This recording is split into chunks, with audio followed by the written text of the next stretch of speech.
Ono što sam evo u ovih 19 godina rada sa ljudima ustanovio, došao sam do nekoliko glavnih točaka i to me znaju stalno ljudi pitati kako rasporediti novac ako nemamo dovoljno, kako upravljati svojim kapitalom, kako ga povećati, gdje pratiti sve te informacije, tako da ću vam danas pokazati i proći ćemo kroz nekoliko financijskih točaka, odnosno kroz točke financijske pismenosti. Prvo moje pitanje, vi koji me pratite ovdje, ako me pratite aktivno, pitanje, imate li svoj financijski plan za budućnost? Imate li točno, konkretno, isplanirano kada ćete kupiti nekretninu, koliko vam je novaca potrebno, imate li plan kako ćete to financirati? Imate li financijski plan za školovanje svoje djece, za koliko godina vam treba, koliko novaca da bi školovali djecu? Imate li financijski plan za svoju mirovinu? Imate li financijski plan za kupnju automobila? I tako dalje, i tako dalje. Evo da vidimo, vi koji me pratite aktivno, da vidimo da li netko od vas već ima ili radi svoj financijski plan. Imam plan za mirovinu, piše Ana, bravo. Da, piše Vjera, ne. Samo 3 ljudi me prati aktivno. Malović piše da, ok, također ne, nažalost ne. Ne, nemam jer znam odakle da strpim novac, ok. Da, ne, da. Ok, evo neko piše da, pomogli smo već nekima, pozdrav, da, ne. Ovisi kako, za što, ok, ne, još ne. Ok, dio toga nešto da, imam kompletan financijski plan, Branka, fantastično. Evo sa vama bih Branka htio popričat da vidim. Imam plan penzija, osigurana, piše Davor, ok, nešto imamo. Ne, jer nemamo od čega odvajat, piše Alena. Okay. Ako danas nemamo od čega odvajat, onda kako ćemo? Ali ok, da, evo neki pišu 3. fond, ok, to je jedan od alata.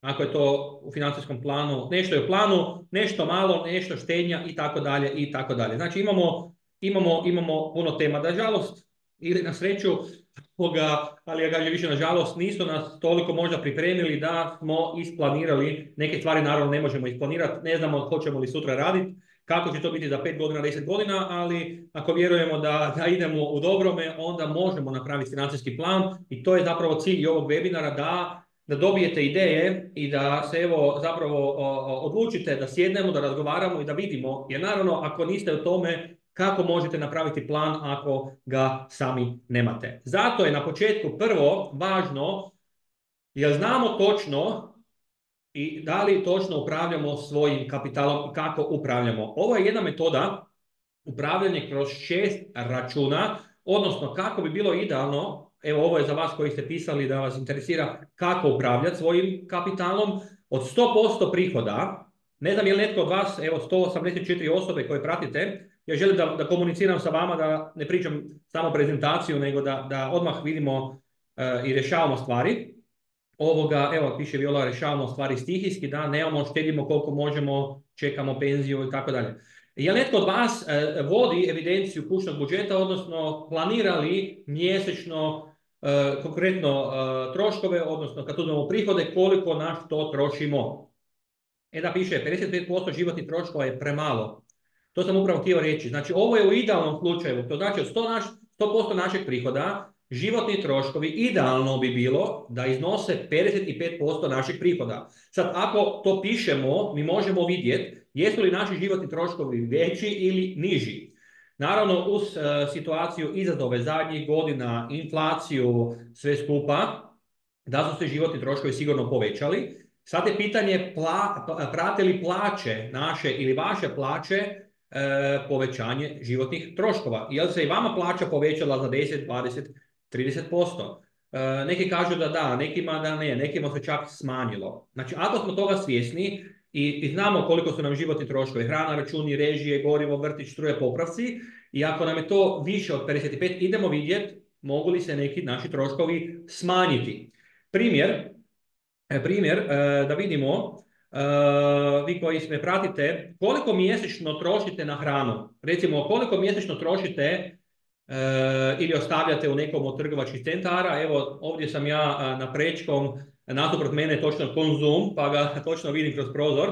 Ako netko troši, sad nema veze gdje, koliko mjesečno ostavljamo u dućanu na hranu, na potrepštine i ono što je potrebno u domaćinstvu. 300 eura, ok? 300 do 500 eura, 150, 400 eura, 400, 500, 400 eura, ok. Čini mi se da imam jedva za životne troškove.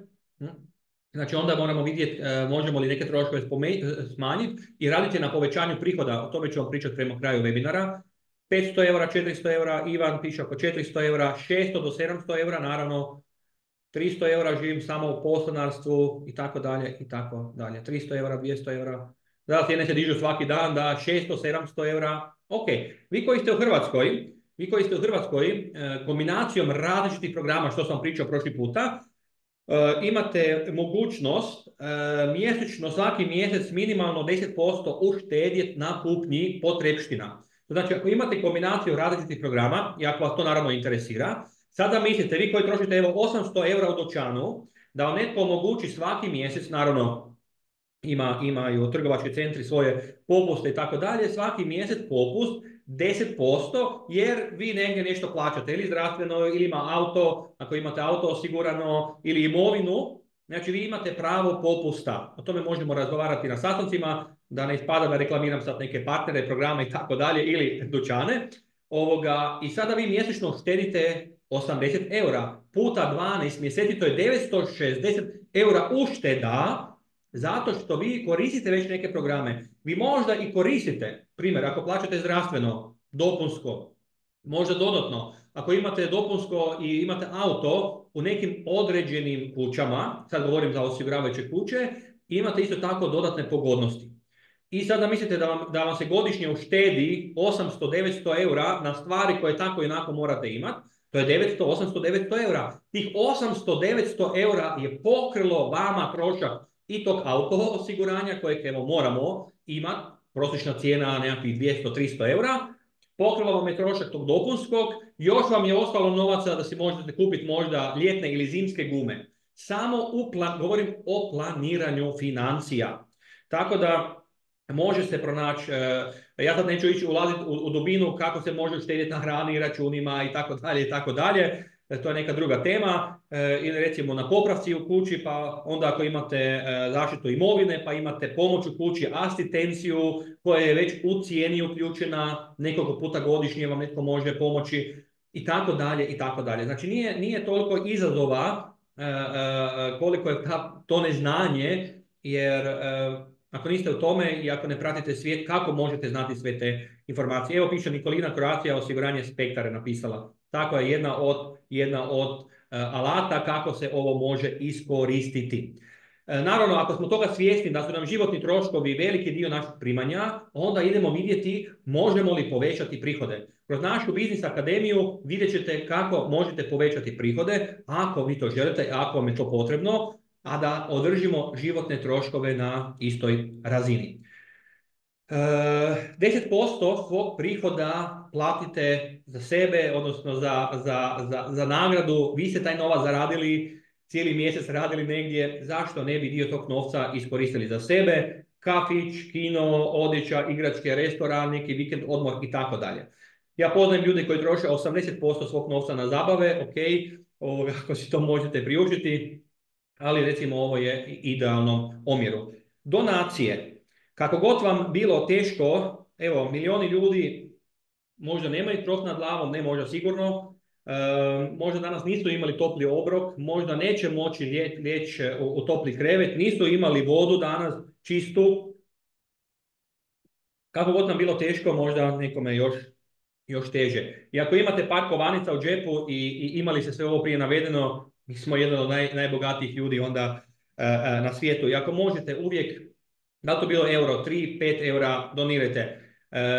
Ja isto tako, evo imam otvoreno nekoliko trajnih naloga, pomažem koliko god mogu negdje. I taj način zapravo ima nešto i oko energije, novca, pokazujem da imam dovoljno da mogu i dati, pa onda vam opet može doći, ali to su neke druge teme. Tako da evo, I mi isto tako otvaramo i našu udrugu preko koje možemo pomagati ljudima, donirati ljudima, školama, djeci, starima, nemoćnima i tako dalje i tako dalje. I sada mislite, evo nas ovdje na ovom webinaru je 187, kad bi svako dao 5 eura ili 10 eura, zajedno možemo napraviti stvarno velike stvari. I onda dolazimo do financijskog plana za budućnost koji govori 10% svog prihoda stavi za sebe. To je ono pravilo, možete ga čuli, prvo plati sebi. Ima super nekoliko knjiga na ovu temu, pa ćemo vam poslati kroz newsletter knjige, poslat ćemo vam recimo tablice koje možete iskoristiti ako sami nemate, koje vam mogu pomoći u ovom i da jednostavno zapravo možete upravljati svojim novcem. Tako u toj jednoj knjizi govori se prvo plati sebi. Od 10 novčića kojeg si zaradio prvo stavi za sebe sa strane, za svoju budućnost, za svoju financijsku sigurnost. Sad, da li to bilo kroz fondove, kroz obveznice, kroz programe životnih osiguranja, investicijskih osiguranja, kupite zlato, ulažite u srebro, dobro, u nekretnine kad se sakupi veća količina novca, od dionice, ima jako puno alata koje se mogu prilagoditi vama, vašim potrebama, vremenu, rizicima i svemu ostalome. Pokazat ću vam danas nekoliko modela.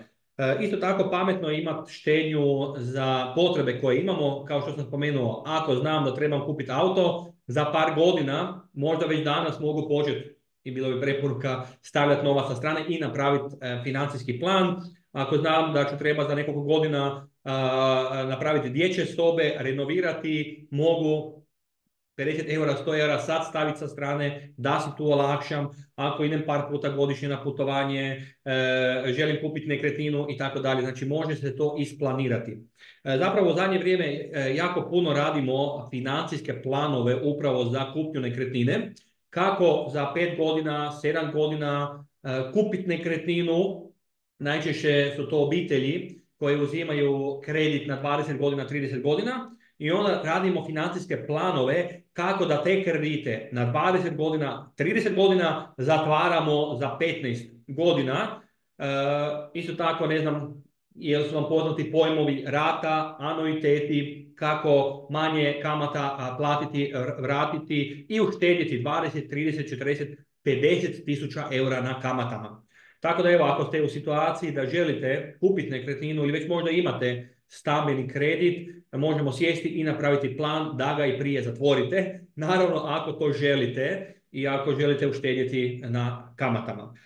Isto tako, jedno od pametnih stvari je da dio svog novca ulažete u sebe, u edukaciju sebe, da bi na taj način, evo, možda povećali prihode. Ako više toga znate, u svom poslu, u svom okruženju ili izvan posla možda da povećate prihode. To je bio moj početak prije 19 godina. Kao student sam se počeo dodatno educirati i da bi došao do ovih informacija i danas znanja koje evo dijelim s vama. Tako da evo, imamo tablicu Excel, poslat ćemo vam ju, možemo dogovoriti sastanak da vam pokažemo kako ju koristiti i da možda prvi korak evo bude da stavite svoj novac na papir, da vidite gdje ste i da bi na osnovu toga mogli donijeti dalje odluke.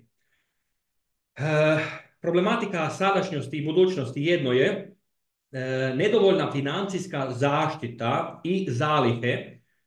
Ovdje sam napisao za 6 mjeseci do godinu dana. Pa evo, interesira me, vas evo sada već ima 193, jel netko od vas ima zalihe za 6 mjeseci ili godinu dana? Ako bi se dogodilo da sutra, ne Bože, ostanete bez posla, ok, još ćete dobiti plaću sljedeći mjesec, imate li za 6 mjeseci dovoljno zaliha da platite sve svoje troškove, obaveze koje imate, kredite ako ih imate, znači da 6 mjeseci financijski, kao da se ništa nije promijenilo. Naravno, ako ostanete bez posla, nema više prihoda. Ali imate 6 mjeseci vremena pronaći mogućnosti. Ima li netko ovdje, da vidimo sad u chatu? Da, neki pišu da, pišu imamo, bravo, neki nemaju, neki imaju. Čak vas više sad piše da ima. Više vas piše da ima. Fantastično, da imamo za 6 mjeseci do godinu dana. Sad ako se vraćamo na korak natrag, rekao sam jedno od financijskih pravila je zaštititi svoj novac i izostanak prihoda. Pa evo, da vas pitam, tko ili što je vaš izvor prihoda? Da nije samo prezentacija, da malo bolje vidite. Napišite mi tko je vaš izvor prihoda. Evo piše Jelena, nemam za 5 dana.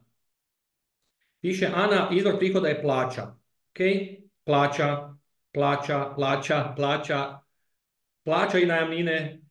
Hoće li biti snimka predavanja? Hoće biti. Bolovanje, plaća, dodatni poslići, honorari, plaća, plaća, privatni posao, plaća, honorar, plaća, plaća, plaća. Ok. Kradem po kućama, piše Dora. Ok. Plaća i honorarni poslovi. Odlično. Privatni posao, obrt, super. Ok. Tko ili što je vaš izvor prihoda? Da vidimo tko prvi pogodi, taj ima 1 na 1 konzultacije sa mnom. Piše Ksenija, ja. Tko je izvor prihoda, ali što je izvor prihoda? Mi smo izvor prihoda. Ako me razumijete. Da, piše Nada, znanje, vlastita tvrtka. Mi, porezni obveznici, ok, znanje, plaća u fušu. Da, mi smo izvor prihoda. Znači, ako vi ne dođete na posao 3 mjeseca, a nema prihoda, osim u nekim možda firmama. Da, ili naravno ako je izvor prihoda su vaš novac, investicije. Znači, mi smo izvor prihoda. Ima jako puno rizika koji se mogu dogoditi meni da ja ostanem bez prihoda. Jedno je ako dajemo otkaz ili dobijemo otkaz. Drugo je, neko je tamo napisao bolovanje. I ako sam bolestan, ne mogu raditi, ok, imamo neki prihod koji je smanjen. Neki ste tamo napisali da vaši prihodi ne pokrivaju vaše troškove, a sada mislite, imate 30% tog prihoda, bolovanje. Kako ćete onda, ako su troškovi, ne znam, 1000 eura i plaće vama, ne znam, 1200 ili kakav omjer imate, i sada vama bolovanje padne na, ne znam, 400-500 eura, a troškovi su 800. Kako u tom trenutku? Znači, ako se tako nešto dogodi. A ostanu izazovi, dugovi i tako dalje. Tako ćemo pokazati kasnije malo i o tome kako se tu financijski zaštititi.